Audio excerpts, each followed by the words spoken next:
안녕하세요. 역사가 뚫린다. 성경이 보인다. 역사 드라마로 있는 성경 중간사편. 제가 신구약 중간사 역사를 이제 1년에 걸쳐가지고 굉장히 자세하게 이제 인문학적 배경까지 소상히 좀 다루면서 공부하고 있는데요. 중간사 역사 핵심 인물인 알렉산더가 등장하기까지 그리스 전체 역사를 지난 시간까지 총 8번의 영상을 통해서 좀 자세히 살펴봤고요. 그리고 그 이후에 알렉산더 편에서 또 추가 6개의 영상, 총 14개의 영상을 그리스 역사에 할애해서 굉장히 자세하게 다루었습니다. 내용을 들으신 분은 아시겠지만 바로 시오노 나나미가 쓴 그리스인 이야기 1, 2, 3권 그 책을 많이 참고했고요. 좀 디테일하게 좀 더 공부하고 싶으신 분들은 그 책을 참조하시면 좋을 것 같습니다. 이제 알렉산더 사후 변화된 이제 헬레니즘 세계를 이제 들어가야 하는데, 디테일하게 다룬 그 내용들을 좀 간단히 좀 썸머리하는 시간을 오늘 좀 가지려고 합니다.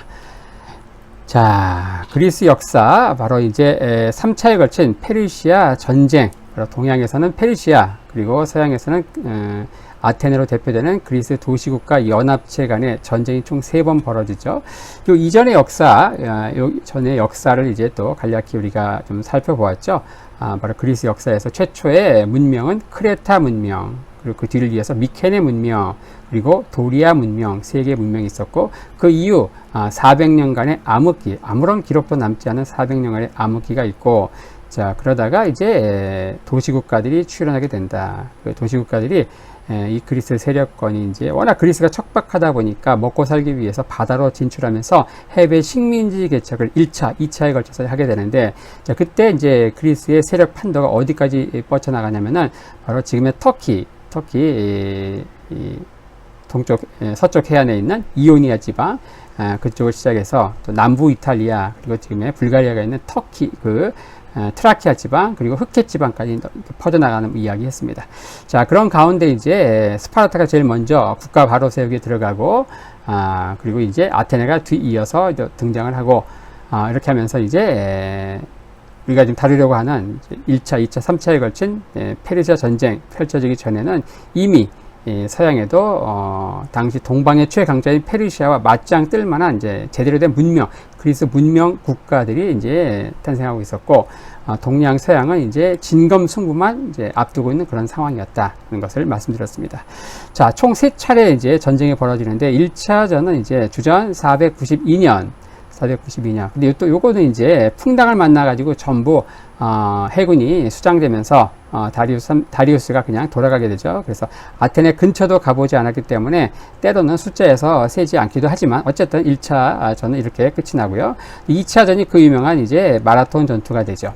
그리고 3차전, 1차전, 2차전은 다리우스 때 이루어지는 것이고, 그리고 이 3차전은 그의 아들인 이제 크세르크세스, 성경에서는 아하수에로라고 등장합니다.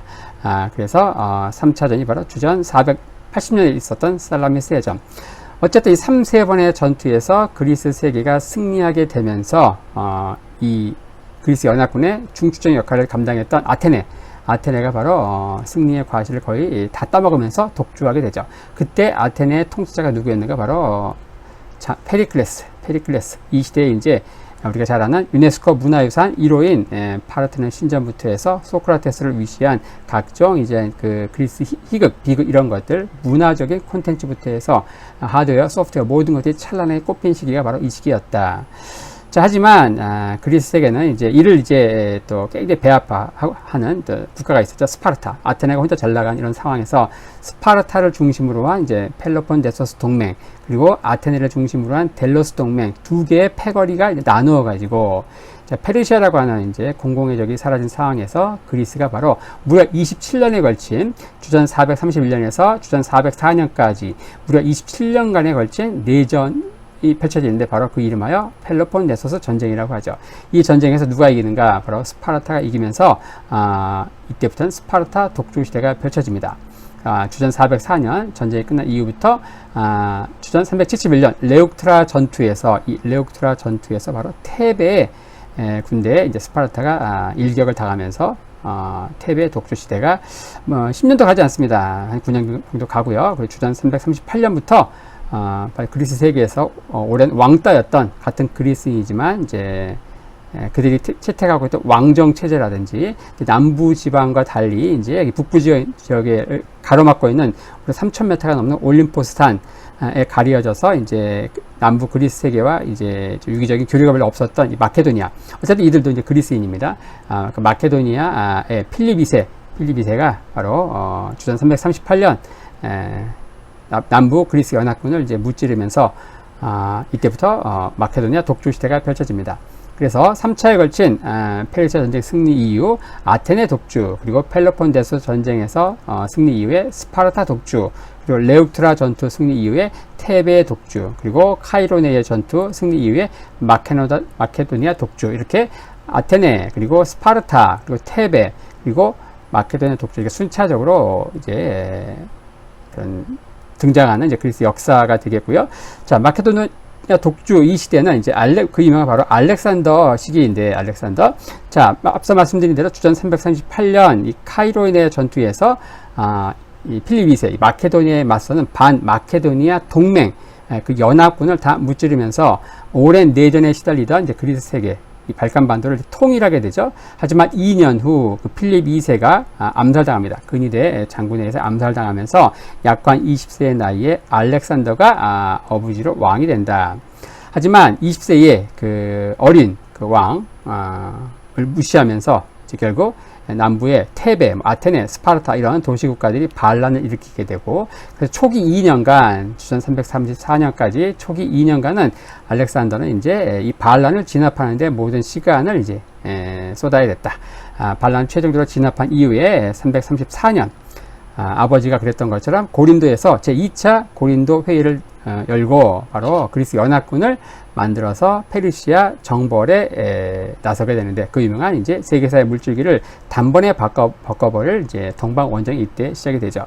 전쟁은 총 3번에 걸쳐서 펼쳐지는데, 자, 바로 강을 건너자마자 탐색전 성격으로 벌어진 게 주전 334년 그라니쿠스 강 전투가 되겠고요. 1차전. 그 이듬해인 주전 334년 이수스 전투, 이게 이제 가장 메인 전투가 되겠습니다. 주전 333년 고대 전쟁사에서 가장 유명한 전투 하나를 꼽으라고 하면 바로 이수스 전투가 되겠습니다. 그리고 마지막 최종전, 뒷정리로 치러진 게 2년 후인 331년 바로 3차전이 펼쳐지죠. 바로 가우가멜라 전투. 이렇게 탐색전 성격의 그라니쿠스강 전투, 그리고 메인전인 이수스 전투, 그리고 마지막 뒷정리인 가우가멜라 전투, 총 3세번 전투에서 모두 압승, KO승을 하면서 페르시아는 멸망하고 알렉산더는 이제 고대 근동세계 일약 최고 스타가 됩니다.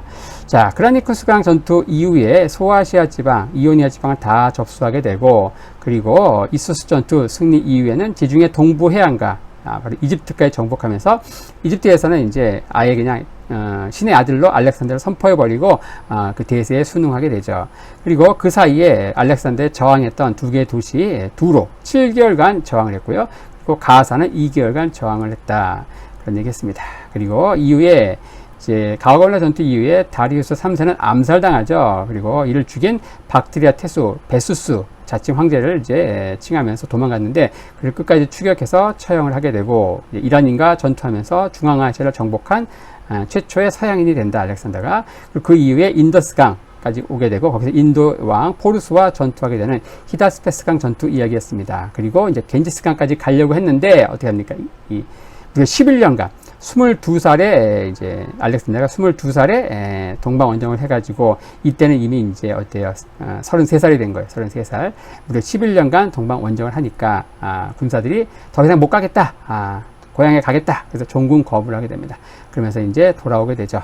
323년 이제 돌아오게 되고, 바벨론에 도착하자마자 알렉산더는 33세 생일을 한 달 앞둔 나이에 이제 결국 요절하게 되죠. 뭐 원인은 이제 말라리아라고 하는데, 뭐 또 혹자는 또 그 암살됐다는 뭐 이야기도 이제 소수 의견으로 있습니다.